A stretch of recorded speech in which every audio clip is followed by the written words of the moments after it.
स्वर्गत विजय कुमार महांती जहाकू बादल भाई बोली समस्ते जानती जे कि ओडिशा विधानसभा को भुवनेश्वर मध्य निर्वाचन मंडली 2009 और 2014 मसीह विजु जनता दल टिकेट रे निर्वाचित होते। से जड़े दरदी बंधु सहित मेलापी बंधु मध्य थिले। से अविवाहित थिबा बेले तांकर प्रतिटी समय लोकमानक सेवा और दलीय संगठन रे बिताउथिले। तांका आदर्श रे अनुप्राणित होई बहु युवा छात्र एबे आगकू बढ़िछंती। से भुवनेश्वर एक अतिथि भवन में थिबा बेले हठात तांकर देह खराब होइथिला।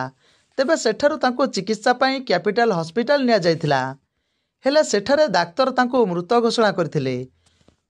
मृत बेलकू तांको 60 वर्ष होइथिला। सेदिन थिला 22 डिसेम्बर रविवार। विजु जनता दलर सभापति नवीन पट्टनायक सह बहु नेतृवृंद तांकर शेष दर्शन करथिले। आज तांकर स्मृति उद्देश्य विजु युव जनता दलर भुवनेश्वर जोन सभापति विजय केतन साहू नेतृत्व में विजु जनता दलर मुख्यालय शंख भवन ठारे एक स्मृति चारण सभा अनुष्ठित हो जाइछि। एही सभारे विजु जनता दलर बहु दलीय कर्मी जोगदे स्वर्गत विजय कुमार महांती स्मृति चारण करने सहित अमर आत्मार सद्गति पाई प्रभु जगन्नाथ निकट में प्रार्थना करिसंती। विजु युव जनता दलर एभली प्रयास को समस्त नेतृवृंद बहुत प्रशंसा करिसंती। ब्यूरो रिपोर्ट, शुभ खबर।